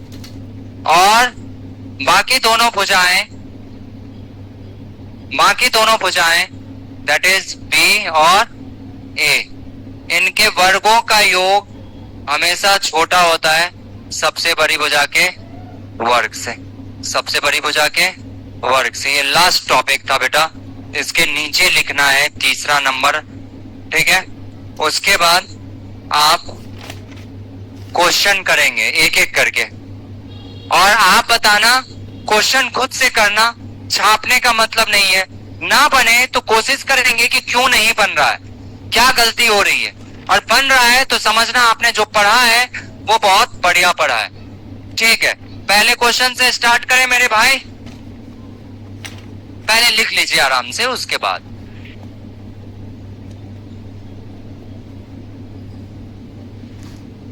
ट्रायंगल का जब आ जाएगा आपके पास, वो मिल गया है क्या? कोई बात नहीं, तो जब सर करवाएंगे तब शीट करवा लेना, अभी पढ़ो जो बता रहे हैं, ठीक है। जो लिखवा रहे हैं, जो क्वेश्चन दे रहे हैं, आराम आराम से बनाओ। पहले इसे लिख लो, थीटा क्या है? सबसे बड़ा कोण, तो सामने वाली भुजा सबसे बड़ी भुजा। अब प्लीज ध्यान देना, अच्छे से ध्यान देना। पहला क्वेश्चन, क्वेश्चन नंबर फर्स्ट, अगर मैंने कहा एबीसी एक त्रिभुज है, प्लीज साथ दो। एबीसी क्या है? त्रिभुज है। मैंने कहा ए का मान 12 सेंटीमीटर, इसका मान 7 सेंटीमीटर, ठीक है। ए का मान 12 सेंटीमीटर, सी का मान 7 सेंटीमीटर। तो बताइए बी भुजा का रेंज क्या होगा, मतलब बी भुजा कहां से कहां तक लाई करेगा, या बी भुजा की न्यूनतम मान क्या हो सकती है, अधिकतम मान क्या हो सकती है। अगर x क्या हो, बी भुजा, यानी मान लो इसको x मान लेते हैं, x क्या हो, कोई इंटीजर वैल्यू हो, x क्या हो, कोई पूर्णांक संख्या हो। तो अभी आपने कहा था x बराबर क्या हो गया बच्चा, b। अभी 2 मिनट पहले, 2 मिनट तो नहीं हो गए, 1 घंटे हो गए, जब आए थे तो शुरुआत में मैंने आपको पहला रिजल्ट बताया था कि दो भुजा का योग हमेशा तीसरी भुजा से बड़ी होती है। तो a प्लस सी बड़ा होगा b से, और दो भुजा का अंतर a माइनस सी क्या होगा बच्चा, छोटा होगा। ऐसा ही कुछ बताए थे आपको। चूंकि b की बात हो रही है तो b को हम कहाँ रखेंगे, बीच में रखेंगे। बात समझ रहे हैं? कल के डेट में a के बारे में पूछा जाता तो a को क्या यहाँ रखते, बीच में रखते। तो बताइए यहाँ पे b के बराबर क्या है, x, a का मान कितना 12 और c का मान 7। यहाँ पे a का मान 12 और b का मान, तो 12 में से 7 जाएगा तो 5, x और 12 में 7 जोड़ेंगे तो।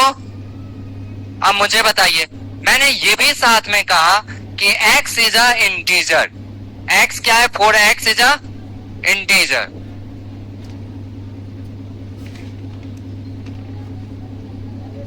इंटीजर मतलब दशमलव में नहीं होगा, भिन्न में नहीं होगा, मतलब गिनती की संख्या, और लंबाई कभी निगेटिव नहीं हो सकता। 0 से बड़ा 1 2 3 4 5 6 एंड सो ऑन कहीं तक दे दे।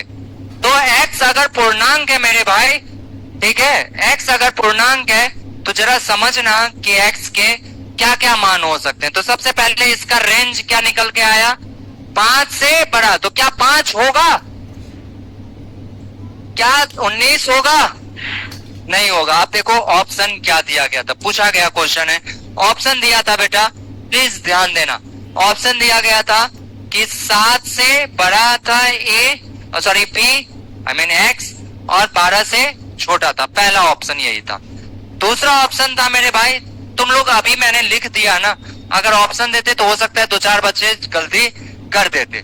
क्यों गलती करेंगे, कैसे करेंगे, क्या दिमाग में आ जाता है, जल्दी देखने पे वो भी देखें। यहाँ पे दिया रहेगा बेटा कि 7 से बड़ा है और 19 से छोटा है, दूसरा ऑप्शन। तीसरा ऑप्शन देगा बेटा कि 5 से बड़ा है और 12 से छोटा है, और चौथा ऑप्शन देगा बच्चा कि 5 से बड़ा है और 19 से छोटा है। देखने पे आपको ये भी आपको सही लगेगा, पहली बार देखोगे तो ये भी लगेगा कि दो भुजा का योग, इधर ध्यान नहीं दोगे तो गड़बड़ हो जाएगा, क्योंकि 5 से बड़ा है, 6 भी हो सकता है, ठीक है। यहाँ देखने पे लगेगा कि भैया 5 से तो बड़ा है दो भुजाओं के अंतर से, लेकिन यहाँ पे 12 है, 13 भी हो सकता है, 14 भी हो सकता है, 15 भी हो सकता है, 16 भी हो सकता है, 17 भी हो सकता है, 18 भी हो सकता है, 19 नहीं हो सकता। इसीलिए ये तीनों नहीं होंगे। तो होंगे कौन सा ऑप्शन, चौथा वाला, कि 5 से बड़ा और 19 से छोटा। अब इसमें अगला पॉइंट क्या पूछ सकता है, सीखिए आराम से समझ के। अगला पॉइंट उसके दिमाग में और क्या आ सकता है, एग्जामिनर के दिमाग में और क्या आ सकता है, वो ये बोल सकता है कि बताइए x के संभावित मानों की संख्या। क्या बोला मैंने, x के संभावित मानों की संख्या, number of possibility of x के कितने पॉसिबल वैल्यू हो सकते हैं। तो मेरे को 1 मिनट आराम से, छोटा है वैल्यू, मुझे बताओ 5 से बड़ा क्या हो सकता है, 6 7, ऐसे कहां तक, 18 तक, 19 होगा क्या। नंबर लाइन बना लेना बेटा, यहां 5 लिखना और यहां 19 लिखना। जिसको नहीं लेना होता है उसको फुल डॉट में हम रिप्रेजेंट करते हैं नंबर लाइन पे। तो इसका मतलब है 5 से बड़ा और 19 से छोटा। तो पहली संख्या क्या आएगी, 6, और इधर से पहली संख्या क्या होगी, 18।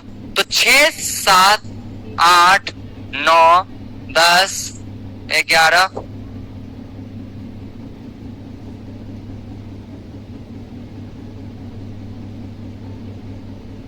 19 होगा।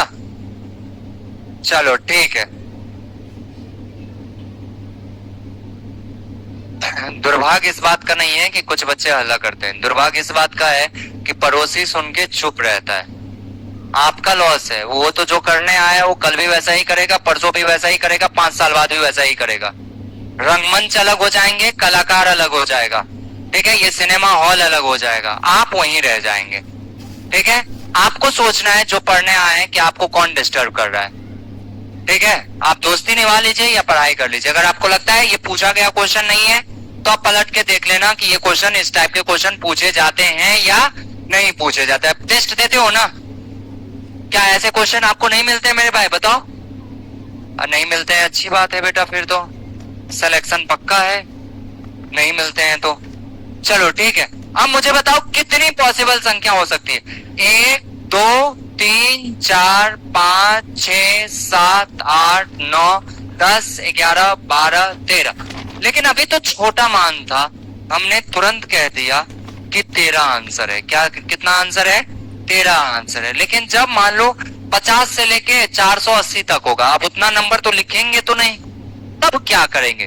तो याद रखिए रेंज निकाल लेना, 5 और 19। क्या निकाले हो, 5 से बड़ा और 19 से छोटा, यही आएगा x का मान। आप कुछ मत करना, जो आपकी बड़ी वैल्यू आई है, किससे बड़ा, 19 से छोटा, उसमें से 5 को घटा दो। 19 में से 5 जाएगा, कितना आएगा बेटा, जो भी वैल्यू आए, जो भी वैल्यू आए उसमें से क्या घटाओगे, 1। अगर कब, जब x क्या हो, इंटीजर हो। क्या हो, x इंटीजर हो, पूर्णांक हो। तो डायरेक्ट कहना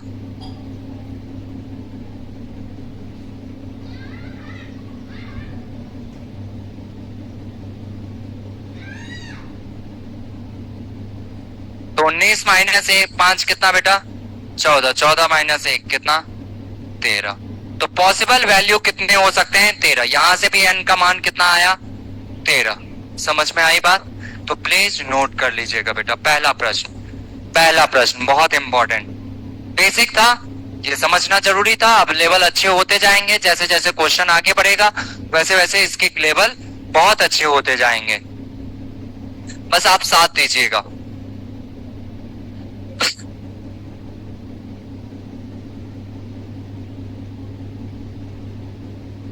पांच लेंगे नहीं लेंगे, 19 लेंगे बेटा नहीं लेंगे, 5 से बड़ा 19 से छोटा, तो उसके बीच में कितनी संख्या है 13। गिन के देख लिए थे, किसका क्वेश्चन था, किसने पूछा, आपने पूछा था।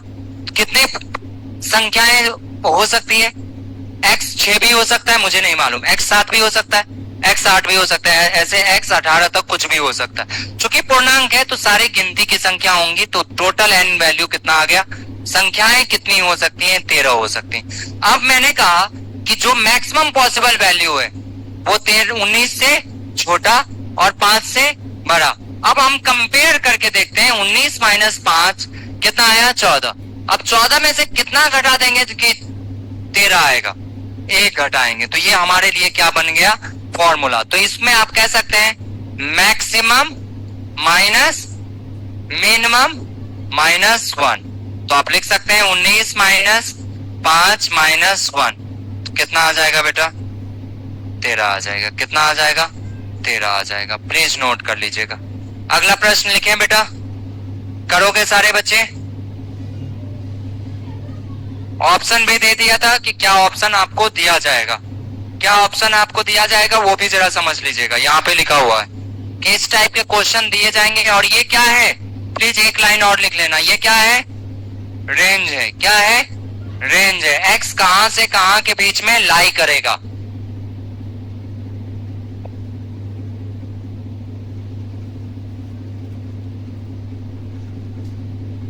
ये लाइन भी लिखिएगा, बहुत इंपॉर्टेंट है ये।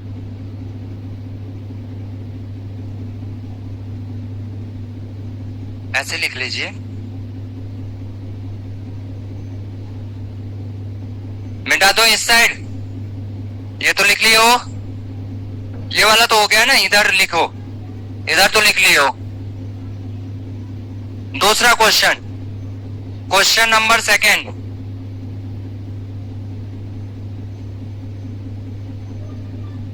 तो धीरे धीरे हम वैल्यू को बढ़ाते हैं, क्वेश्चन के लेवल को अच्छा करते हैं, लेकिन बेसिक से ही हम स्टार्ट करेंगे। क्वेश्चन नंबर 2, मैंने कहा एबीसी एक ट्रायंगल है, ध्यान दो, एबीसी क्या है, एक ट्रायंगल है, जिसमें से कह रहा है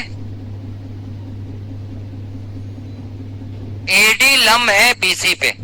एडी क्या है, लंब है बीसी पे। एडी का मान दिया गया है एच। एडी का मान क्या दिया गया है एच। अब जरा समझना, और ये भुजा बी है और ये भुजा सी है, और बी प्लस सी का मान दिया गया है बेटा 15 सेंटीमीटर। बी प्लस सी का मान क्या दिया गया है 15 सेंटीमीटर, ठीक है। माफ कीजिए, B plus C plus B या बी प्लस सी जो भी लिख दीजिए। बी प्लस सी का मान गिवन है कितना 15 सेंटीमीटर। आपसे पूछ रहा है बेटा कि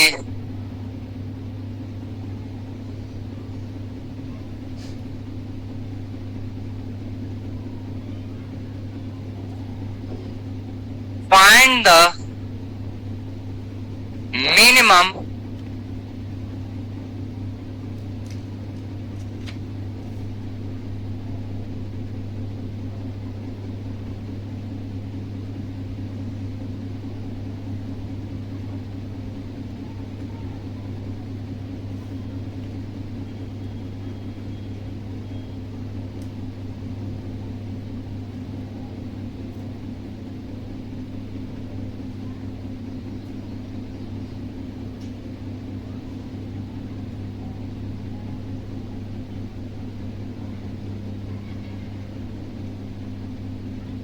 x का न्यूनतम पूर्णांक संख्या क्या होगी या क्या होगा, जो भी है हर्षी दीर्घी देख लीजिए अपने हिसाब से। एक्स का न्यूनतम संख्या क्या होगा? बहुत कमाल का क्वेश्चन है, शानदार क्वेश्चन है। मेंस 2019 का पेपर है बेटा, ये सेकंड शिफ्ट का क्वेश्चन था और एग्जैक्ट वैल्यू मैंने डाटा तक नहीं चेंज किया, वहां भी 15 दिया था, यहां भी 15 मैंने लिया है। ठीक है, सेम क्वेश्चन है। क्या इधर अब मैं रब कर सकता हूं? मिटा दो। बहुत बढ़िया मेरे भाई, बहुत अच्छे से आप पढ़ रहे हो, अच्छे से क्वेश्चन करते जाओ, सब समझ में आएगा। दूसरा प्रश्न था ये, एक्स का क्या पूछ रहा है? एच का न्यूनतम पूर्णांक संख्या, मतलब न्यूनतम संख्या क्या हो सकता है? कमाल का क्वेश्चन है, जरा सोचिए। किसी से बना?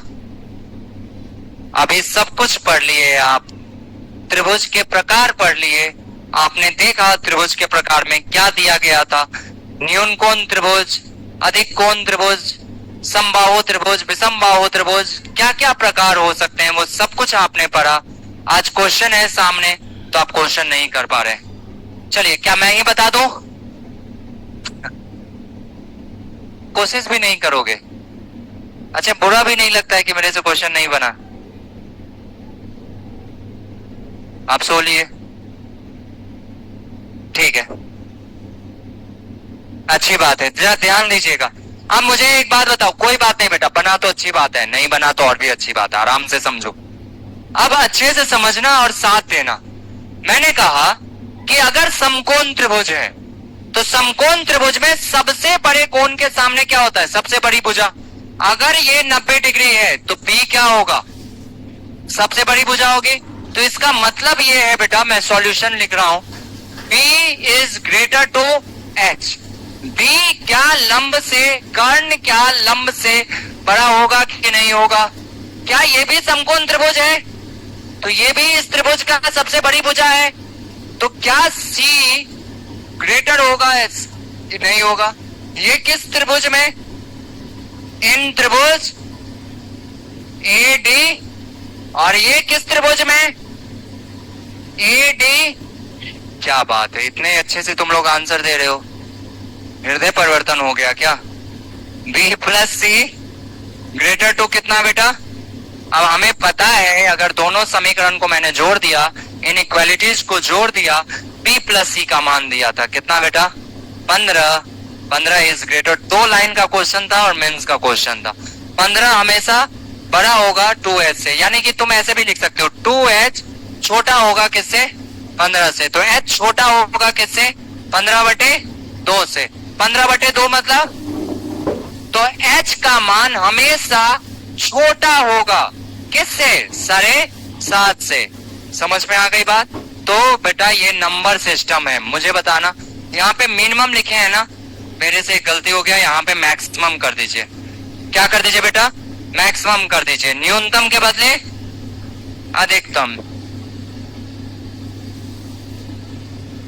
आपके सीट में वैसा ही क्वेश्चन दिया जाएगा जैसा मैं अभी लिखवा रहा हूं। तो मुझे पता है नंबर सिस्टम में ये 7 है, ये क्या है?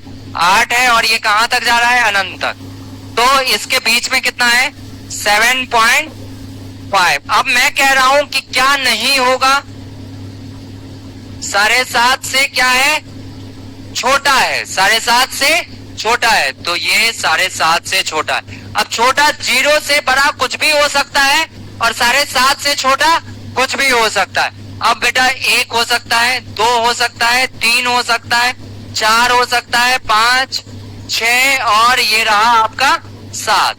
7 कुछ भी हो सकता है, लेकिन इस 1, 2, 3, 4, 5, 6, 7 में मुझे बताइए सबसे बड़ा वैल्यू, छोटा नहीं मालूम कि कौन सा सबसे छोटा होगा, लेकिन अगर सबसे बड़े की बात करेगा तो 7.5 से जस्ट पहले पूर्णांक संख्या, कोई किसकी बात कर रहा है?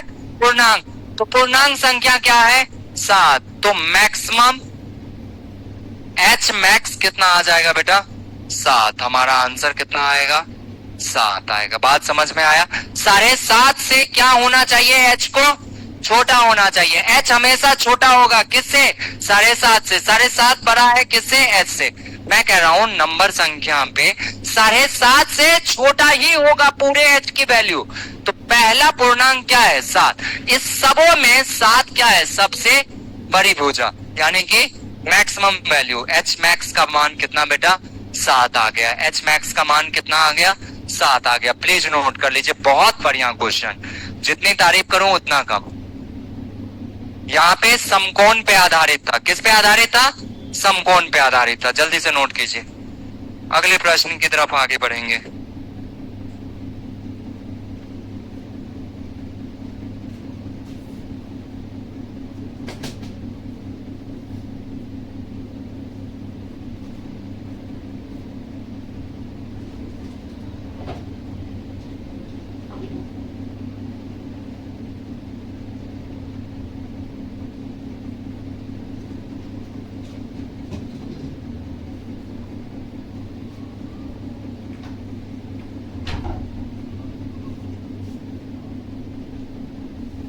यहां से आपको क्या पता? h क्या है? छोटा है हमेशा 7.5 से।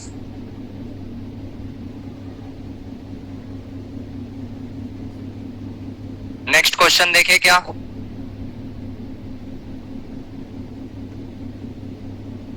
नेक्स्ट क्वेश्चन, तैयार हो? सेम पैटर्न, सबको सेम पैटर्न पे क्वेश्चन दे रहे हैं, आप बनना चाहिए आपसे।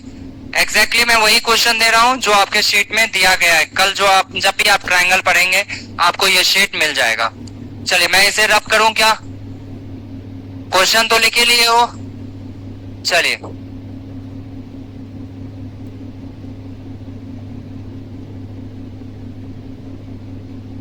आधे घंटे बचे हैं, उसमें भी अगर आपको धैर्य नहीं है, इतना देर बहुत अच्छे से पढ़े, 5 मिनट के लिए आप लोग पता नहीं क्या करने लगते हैं। दुनिया क्या कर रहा है, क्या फर्क पड़ रहा है? तुम सीख रहे हो ना, कुछ नया सीखने को मिल रहा है कि नहीं मिल रहा है? ये क्वेश्चन अगर इससे पहले आता तो तुम कर लेते क्या? आप कर सकते हो कि नहीं कर सकते हो? बस सीधी सी बात है, आना सार्थक हुआ हमारा। आप पढ़े, जिस चीज के लिए आए थे आपका टाइम किल नहीं हुआ है, चीजों को समझिएगा। चलिए अगले प्रश्न की तरफ हम आगे बढ़ेंगे। देख तो लो बेटा क्या बता रहे हैं। क्वेश्चन दे रहा है, क्वेश्चन नंबर 5, मतलब जो भी क्वेश्चन है, कि एक त्रिभुज एबीसी है। एबीसी एक त्रिभुज है जिसमें बीडी लंब है। बीडी क्या है?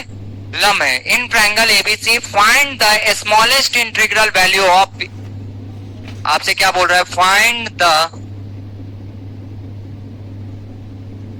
स्मॉलेस्ट वैल्यू ऑफ, देखना पहले देख लो क्या बोल रहा है। Value of AB plus BC, AB plus BC। Hindi में बेटा कि AB, हिंदी में इसको कहेंगे AB प्लस BC का सबसे, AB प्लस BC का सबसे छोटा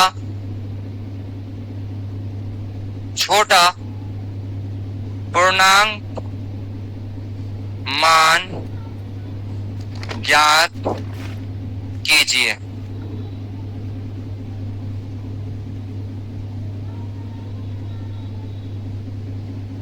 आपके सामने क्वेश्चन, ऑप्शन ले लीजिएगा बेटा, ऑप्शन जरूर लीजिएगा। ऑप्शन है बेटा 21, 23, जब दिया गया है तो 22 और 20। 21, 23, 22, 20 ये पूछा गया क्वेश्चन है, इसीलिए अपने पास ऑप्शन है। ठीक है, तो परेशान नहीं होना है, आप बनाइए आराम से। सेम चीज है, जो अभी पढ़े हैं उसी तरीके से अपने को करना है। अरे ये वैल्यू दी गई थी,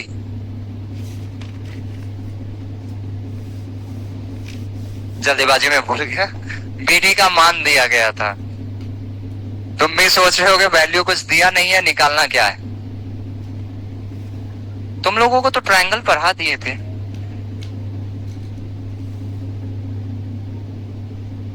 कितना? 20 न्यूनतम पूछा है।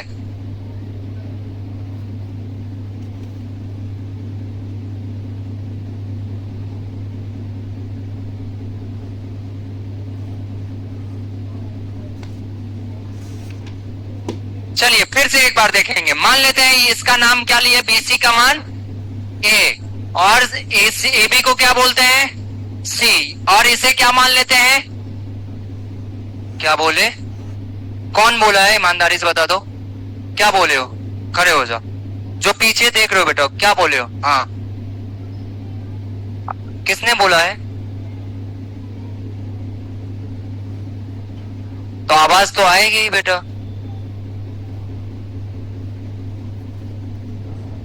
बंद कर दें, ठीक है बेटा, 1.5 घंटा आपने झेला है, आधे घंटे और झेलिए इसी तरीके से, ठीक है। आपके धैर्य के लिए बहुत बहुत धन्यवाद कि आपके अंदर इतना पैसेंस है कि आप 1 घंटा 35 मिनट झेल लिए। आगे ध्यान दीजिएगा क्वेश्चन में, फिर हम बात करेंगे, चूंकि ये 90 डिग्री है, क्या है, 90 डिग्री है, तो हमेशा याद रखिए ये क्या है, कर्ण है, क्या है, कर्ण, तो कर्ण बड़ा होगा लंब से, 90 डिग्री है, ये भी क्या है, तो ये हमेशा बड़ा होगा किससे, एच से, तो C is greater to H, A is greater to H, यही दिया गया है। ये किस त्रिभुज में, नाम बता दीजिए, किस त्रिभुज में, त्रिभुज ए बी, और इसका नाम त्रिभुज बी डी सी में, क्या दोनों को आप जोड़ पाएंगे, तो बताइए क्या लिख सकते हैं, A plus C is greater to 2H, मुझे उम्मीद है ए प्लस सी आपसे पूछा जा रहा होगा, ठीक है। अब बताइए 2H, H का मान कितना, 10, तो कितना आ जाएगा, तो A प्लस सी का मान 20 से बड़ा है। अब नंबर सिस्टम ले लेंगे, तो ये रहा 19, ये रहा 20, ये रहा 21, और डॉट डॉट पता नहीं कहां तक जाएगा, ये नहीं मालूम है कहां तक जाएगा, लेकिन इतना पता है कि 20 नहीं होगा, 20 से बड़ा होगा, तो इसका न्यूनतम मान जो होगा वो क्या होगा, 21 होगा, न्यूनतम मान क्या होगा, 21 होगा। बात समझ में आया, तो A प्लस सी का न्यूनतम मान, मिनिमम वैल्यू कितना आ जाएगा बेटा, 21, कितना आ जाएगा, 21 आ जाएगा, समझ में आई बात, तो मिनिमम वैल्यू कितना आ गया बेटा, 21, और ए बी प्लस ए सी का मतलब A B plus B C का मान यही था बेटा, क्या, सी प्लस ए, क्या था, सी प्लस ए, उसी के बारे में पूछा जा रहा था, जल्दी से नोट करो, जल्दी से नोट करो मेरे बच्चे, वेरी गुड मेरे भाई, धीरे धीरे कॉन्फिडेंस बनता चला जाएगा, आप देखते जाइएगा, ठीक है। अगर ना समझ में आए तो बता दो, कोई मतलब नहीं है, मैं चला जाऊंगा, अगर समझ में आ रहा है तो रिप्लाई किया कीजिए, बहुत इंपॉर्टेंट है, और इसी टाइप का क्वेश्चन आएगा मेरे भाई, याद रखना। चलो अगला प्रश्न लिखना, लैंग्वेज में है लिखना, या मैं लिख ही देता हूं, तुम लोगों के भरोसे रहूंगा तो लिखते रह जाओगे, कमाल का क्वेश्चन है, हिंदी में कि अंग्रेजी में, हिंदी में, वाह, हिंदी में ही लिख पाएंगे, इंग्लिश वाले इतने बदतमीज तो नहीं हो सकते, धैर्य रखिए, ना बोलते हुए तो एक आध बार इंग्लिश में हम वैसे भी बोल देंगे, ठीक है ना, हिंदी अपनी मातृभाषा है, देखिए भाई लोगों को कितना प्रेम है हिंदी से, वो इंग्लिश का पेपर थोड़ी ना देंगे, पागल हो, तुम्हारे लिए 45 क्वेश्चन इंग्लिश के आएंगे, भाई के लिए थोड़ी ना आएगा, भाई का स्वैग है, ठीक है। हिंदी में लिखिए, पहले हिंदी में लिखिए, एक अधिक कोण त्रिभुज में, एक अधिक कोण त्रिभुज में लिख लीजिए, अगर जिनको भी हिंदी में लिखना है बेटा, एक अधिक कोण त्रिभुज में अधिक कोण के विपरीत, एक अधिक कोण त्रिभुज में अधिक कोण के विपरीत भुजा की लंबाई, अधिक कोण के विपरीत भुजा की लंबाई k सेंटीमीटर है और k प्राकृतिक संख्या है। अधिक कोण त्रिभुज के विपरीत भुजा की लंबाई k सेंटीमीटर है, क्या है बेटा, k सेंटीमीटर है, और ब्रैकेट में लिखिए k प्राकृतिक संख्या है, नेचुरल नंबर है, मतलब इंटीजर है, मतलब क्या है, इंटीजर है, काउंटिंग नंबर 1 2 3, फ्रैक्शन में नहीं होगा, डेसिमल में नहीं होगा, याद रखिएगा। आगे पढ़िए, और शेष दो भुजाओं की लंबाई, और शेष दो भुजाओं की लंबाई 12 सेंटीमीटर तथा 17 सेंटीमीटर है। शेष दो भुजाओं की लंबाई 12 सेंटीमीटर तथा 17 सेंटीमीटर है। तो ऐसे कितने त्रिभुज संभव हैं? ऐसे कितने त्रिभुज संभव हैं? ऐसे कितने त्रिभुज संभव हैं? फिर से मैं रिपीट कर दे रहा हूं, कोई बात नहीं है, आप 5 बार में लिखिए। एक अधिक कोण त्रिभुज में, एक अधिक कोण त्रिभुज में अधिक कोण के विपरीत भुजा की लंबाई k सेंटीमीटर है, जहां के प्राकृतिक संख्या है, जहां के प्राकृतिक संख्या है। शेष दो भुजाओं की लंबाई 12 सेंटीमीटर तथा 17 सेंटीमीटर है। शेष दो भुजाओं की लंबाई 12 सेंटीमीटर तथा 17 सेंटीमीटर है। ऐसे कितने त्रिभुज संभव हैं? इंग्लिश में लिखना बेटा, इंग्लिश में लिखना। In an obtuse angle triangle, English में लिखिए बेटा, in an obtuse angle triangle, in an obtuse angle triangle, in an obtuse angle triangle, the length of the side, the length of the side, the length of the side in an obtuse angle triangle, the length of the side opposite to obtuse angle, opposite to obtuse angle is k centimeter, is k centimeter। Bracket में k is a natural number, k is equal to natural number। Bracket में k is a natural number and length of the remaining two sides and length of the remaining two side and length of the remaining two sides, length of the remaining two sides are 12 centimeter and 17 centimeter, 12 centimeter and 17 centimeter। How many such triangles are possible? How many such triangles are possible? Option are, भाई साहब विकल्प भी लिखिएगा। Option है 7, 8, 9, 10। Option है 7, 8, 9, 10।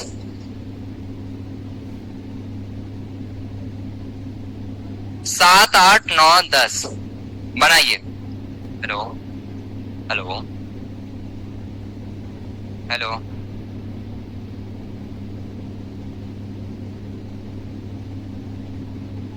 Ma'am actually I am in class, can I catch you after 3 PM? Okay, बनाइए बेटा। अब तुम्हारे दिमाग में पहले तो त्रिभुज आ गया, दो भुजा का योग तीसरी भुजा से बड़ी होगी, दो भुजा का अंतर तीसरी भुजा से छोटी होगी, गलत हो जाएगा। अब इसमें एक लाइन दे दिया मेरे भाई, अधिक कोण त्रिभुज। अधिक कोण की प्रॉपर्टी देखो, सबसे बड़ी भुजा का वर्ग बाकी दोनों भुजाओं के वर्गों से बड़ा होता है। दो कंडीशन, कितने कंडीशन? दोनों को एक साथ इंप्लीमेंट कीजिए, आंसर आपके हाथों में है। अब बता दिए हैं, अब भी अगर नहीं बन रहा है तो बेकार है। आराम से बेटा, आराम से। बढ़िया क्वेश्चन, बढ़िया क्वेश्चन में से एक है, आराम से बनाइए। मैं आपके साथ हूं, आप कोशिश कीजिए। नहीं होगा तो फिर तो है ही, लेकिन आप कोशिश ना करें ये गलत बात है, ना बने वो अलग बात। थक जाता है आदमी लगातार 2 घंटे। एक तो इतना तुम लोग बुलवाए हो आज, तुम लोगों का भी गला बैठ गया होगा चिल्लाते चिल्लाते। नहीं बैठा है?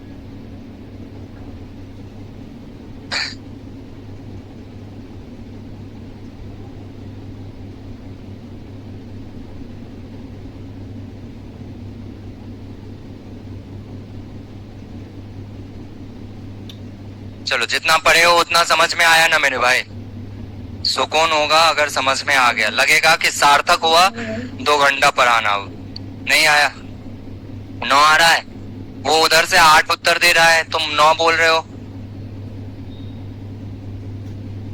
7 तो क्यों 8 ही बच गया बेटा? 8 हो ही गया, 7 हो गया, 9, 10 कोई बोल दो 20 से।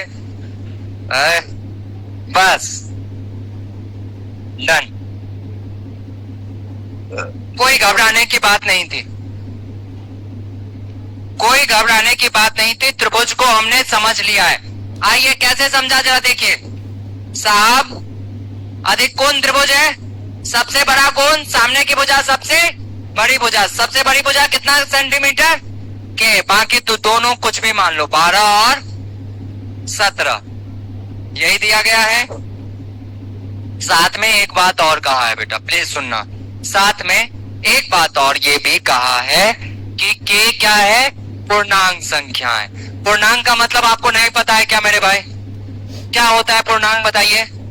जो ना तो भिन्न में हो, ना ही दशमलव में हो, और ना ही कोई वेरिएबल हो, गिनती की संख्या हो। और पूर्णांक चूंकि लंबाई है तो पॉजिटिव इंटीजर होगा, नेगेटिव इंटीजर नहीं होगा। अब बताइए, सबसे पहले हमें त्रिभुज की वो बात याद रखनी है। मान लीजिए इसका नाम ए है, ये सी है और ये क्या है बी, तो ये भुजा क्या आ जाएगी सी, ये क्या आ गया ए, और इसका मान हमने क्या लिया बी। बताइए यही लिखेंगे ना मेरा बच्चा?